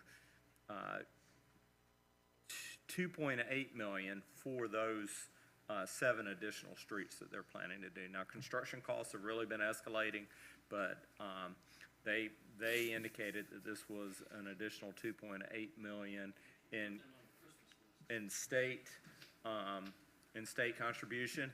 Now, the very next sentence out of their mouth is, we can't fund the water main improvement that we had asked them to fund. But their reasons for not being able to fund it kind of fit with their rules, and they have less flexibility with those rules than with the ladder street rules. So it was a successful meeting. The partnership, it's a good partnership, even though they don't agree to everything we ask. They really are working hard for our community. They've agreed to provide an update to the commission. We haven't nailed down the date, but they're gonna come do a PowerPoint and give you guys just an update on where they are. The broad strokes are, design will finish at the end of '23, and construction is not slated until 2027. World's longest period between design and construction, but that's just the way they did things. Gives us a good 3-year window to do some work in between any of the things that we'll need to do, and they're gonna be working on real estate there. But overall, a very positive meeting with FDOT. That project continues to march forward, and we should have a lot of clarity by January 24. That's when we're gonna pretty much know what all of our obligations are. There'll be very few unanswered questions at that point. Like, there were a total of how many rungs? There, 10 or 11. 10 or 11 total rungs. Some of them actually aren't in the middle. There's a couple of them that are going off the south side. I don't know how they got in the mix, but they're in there. FDOT's agreed to fund them. They're also gonna do the parking lot behind the annex,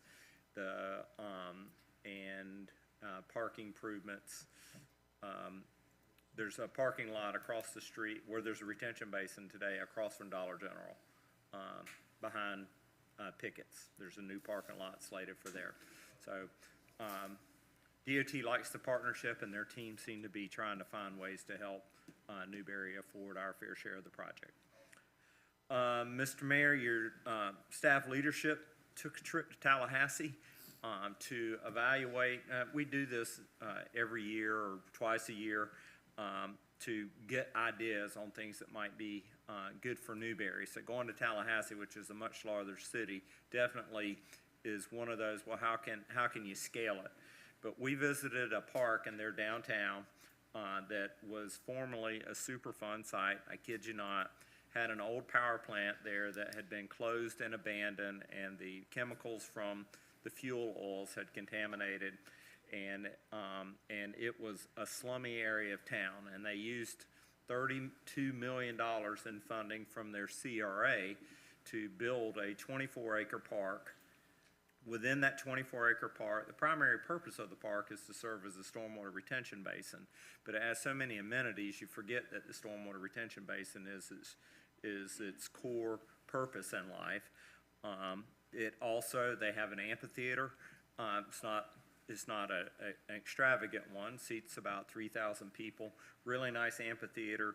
They have a nice splash park, very scalable to Newberry. They have a Veterans Memorial Park. It's really nicely done. I encourage, if you're in Tallahassee, please visit Cascade Park. There are so many nice things that we can take ideas from, and their Veterans Memorial Park is one of them. They have a very nice skate park, and the skate park was actually constructed a year ago by the vendor that we've been discussing a skate park in Newberry for. They have a memorial park related to African American injustices with a plaque from EGI, very similar to ours. It must probably within the same month or two. They had a very similar type of ceremony, and they have part of their park dedicated to that. And Mr. Mayor, they have a historic electric plant that sat abandoned for years and years, and they refurbished it, and now it is in a long-term lease. There's a nice restaurant and sandwich shop that operates out of it. The commonalities between Tallahassee and Newberry on things, projects that are on there, we'd like to undertake a very similar project, are uncanny. And again, I encourage the commission. We'd planned a 10-minute presentation, not much unlike the 10-minute overview I just gave you for the next city commission meeting. Mr. Mayor, wanted to tell you that county staff advised us that they had began a traffic study on County Road 337, which is work that they've committed to as part of the Newberry Environmental Park. So that work got commenced today or this week. Mr. Mayor, I think the commission's aware, but for those that aren't, we had a meeting last week with Alachua County Public Works about getting permits issued for the public supermarket, and at the conclusion of that meeting, the county went ahead and issued their permits. The county still has some conditions, but they issued them on faith that those conditions were going to be met both by the developer and the city of Newberry, and I gave them assurances that they were. So this FDOT hasn't issued their permit yet, but it clears the way. FDOT has indicated they will, and Publix isn't waiting. They're moving forward with some of their administrative processes and plan to break ground in the near future. I don't know an exact date, but we'll certainly report it when it gets there. Mr. Mayor, just a couple of other notes. On July 10th, we're having our joint meeting with Alachua County. And I think that Newberry Environmental Park is probably the primary topic, but we will begin hammering out an agenda in the next few weeks with county staff. That's July the 10th. And then 2 weeks later, on the 24th, the school board is going to begin to make a presentation on school capacity and concurrency. Mr. Mayor, we received an anonymous donation of $11,000 towards the baby box project that the fire department has been working towards. Very generous donation. I want to make sure the commission is aware of that. And next Monday is Memorial Day. Next Monday, right? And City Hall and city offices are closed for business. Mr. Mayor, that concludes a very lengthy comments list. Thank you. Thank you, sir. Madam Attorney? To supplement, no, I have nothing. Balance it out. Yeah, I'm gonna be Appreciate the it. other side of Yeah. the pendulum. Madam Clerk? Just a reminder, you should have received your financial disclosure on Form 1, Buffalo County Supervisor elections, if you have not. I haven't got mine. I received I didn't go to the post office, so it might be in the box today.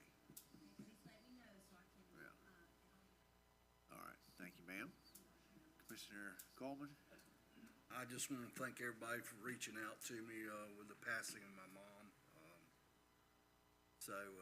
But she's in a lot better place now. Thank you, guys. Thank you.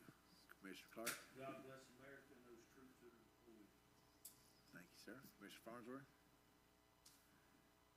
God bless America and the servicemen that have served in the past and that will be serving in the future.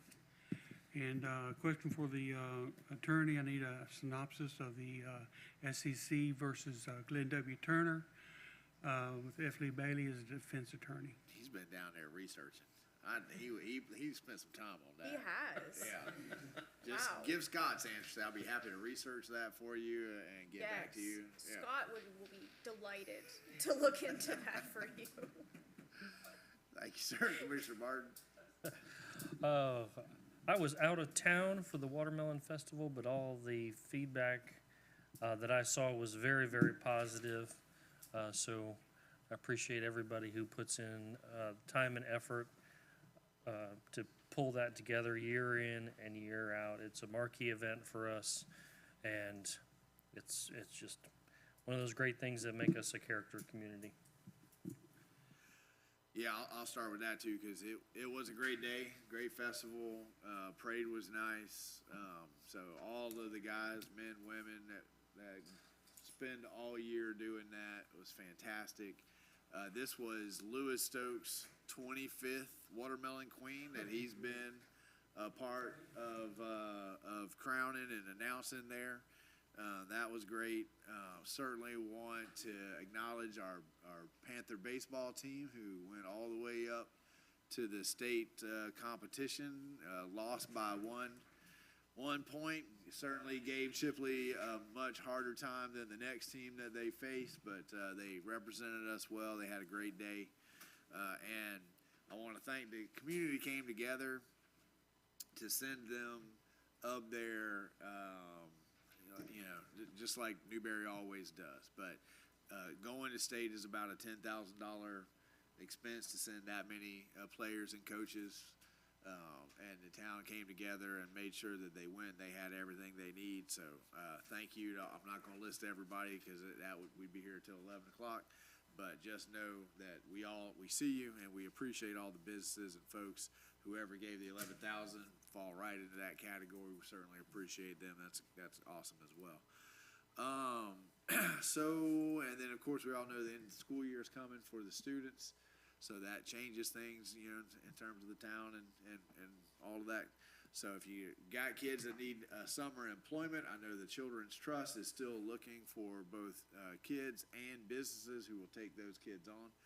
City of Newberry participated last year. I think we ended up hiring one or two of them. Hopefully we'll do that again.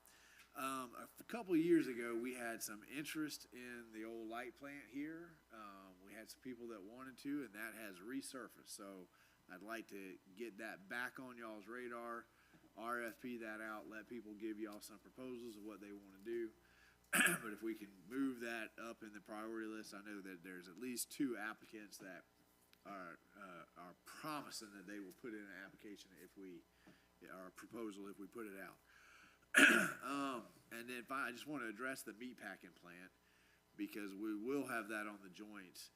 But I want this dais and the community to know that the only question that will ever come in front of this dais is, do you want to donate 15 acres or some amount of acreage to Alachua County for them to do this, and in return, they're going to pave 337.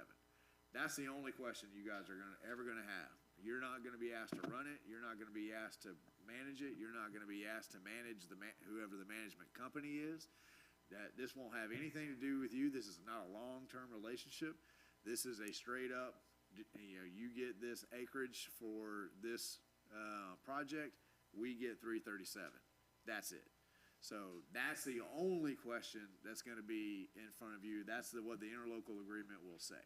It won't say anything about y'all's management skills or anything like that. Y'all aren't going to be on the hook for any long-term relationship. It's just, do you want 337 paved? We can give 10 to 15 acres, whatever it ends up being, in return for that. That will be our opportunity to talk about buffering, noise, smells, those kinds of things. I would imagine it's going to be very similar to what we did with the Equestrian Center, where we say whoever's regulations are more stringent, right? But That's the only, we're never gonna be asked any philosophy questions, we're never gonna be asked to run it, none of that. It's just, do you wanna swap 15 acres for 337? That's it. Right. No continuing relationship. Okay, that does it for me. Public comments. New P and Z members, you wanna introduce yourselves? Nobody knows Naeem, you know. Come down. We're gonna be working together now for a couple years. You guys don't know, but Mr. Fairfield was instrumental in the Christmas project this year. We really appreciate that donation and another character community moment. Thank you, Mr. Mayor. So, good evening. My name is Jordan Fairfield. For those of you who don't know me, give you a little bit of background about myself. For the past 15 years, I've done a construction project management, so I can understand some of what was going on here this evening. I own my own construction company that does commercial construction down in South Florida. Additionally, I work full-time for the federal government, work in the senior program management, handle high special case projects. It'll be another Netflix documentary and another beverage another night. We can talk some more. Additionally, I look forward to, I have a lot of experience in planning, zoning, not only on the private side, but also on the governmental side for the federal government. We do a lot of easements, right-of-ways, a lot of community development, things of that nature, especially with the Bureau of Land Management with the Department of Interior. I'd love to, offer whatever knowledge I have to the city, and I look forward to working with you guys. So, appreciate it. Thank you. If you ever want to know anything about helium, you got to ask Jordan about helium. He needs a whole night, though. Whole night. Yeah, exactly. That's what I said. Right. Get into it. Come on down, sir. New chair of the opioid task force, by the way. New chair. Well, first off, thank you very much, Mr. Mayor and the commission. Sorry for dressing like this. I rushed over from my daughter's 6U softball all-star practice. By the way, we are invited to go to districts and states for 6U softball, and we are prepping those girls to bring us a state championship. But I do want to thank you for entrusting me again to be on the P&Z and the HARB. As the mayor said, I think what's most important here is the movement in the opioid task force.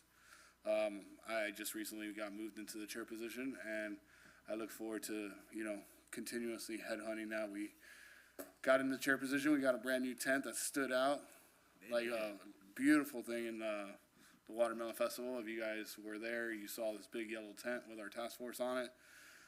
Brought a lot of attention, which is what we're looking for because we're trying to raise awareness. But yes, you are going to see more of me. I'm not going to ask for money. No, but you will be happy to hear that we are actually implementing that. Our representative for Alachua County will be reaching out to that county and getting their side of the deal done so we can actually all join forces. Gainesville, unfortunately, is going through some unraveling. I don't know if you heard GRU, something to that extent. But they're going through that motion right now, so we're leaving Gainesville out of the picture so you are aware, just so they can finish their home stuff. But we are working with the rest of the cities around the county. We do have a coalition with them, with the Children's Trust. And we were glad to partner up with the fire department for the baby box. We feel that that's a huge win for our city. So you will be hearing more stuff from us about what we're doing to combat the opioid addiction. And if you guys ever have any questions, suggestions, anything that we can do, please feel free to reach out. This is a community thing. We all need to stick together on this one. So, I believe with that 11,000, we are really close now. 11,000 donation. I can't remember how much we made off of the. Okay, but we were a lot closer than. $22,000. Well, because that gets built into that masonry. Yeah, it's a huge deal. Sends a signal right away to everybody that needs to know. Marion County right now. And they just had, was it Marion? They just had somebody. Yeah. And they just had their first baby dropped off. And to me, if you ask me, it's worth every penny if it saved that one baby's life. So. It never ends until we hit the 22. Yeah. Okay. What? Did y'all? I just heard, Down.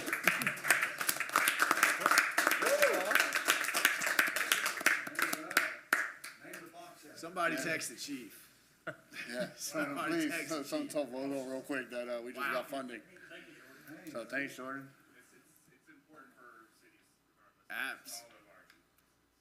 I mean, it's in the whole conversation, which we don't need to get into now. I like to see people do active things to try to save these children. So thank you so much for that incredibly generous and spontaneous donation. So, whew, man. Well, that's a way to end tonight. You can come back to any meeting that you ever want to come back to. So we know who we're reaching out to fundraising stuff on? Yeah, perfect. All right. But thank you very much. I appreciate you guys, and if I can do anything, please let me know. Thank you, sir. Thank you, guys. Jordan, thank you so much. Any other public comment? Hearing none, we are adjourned.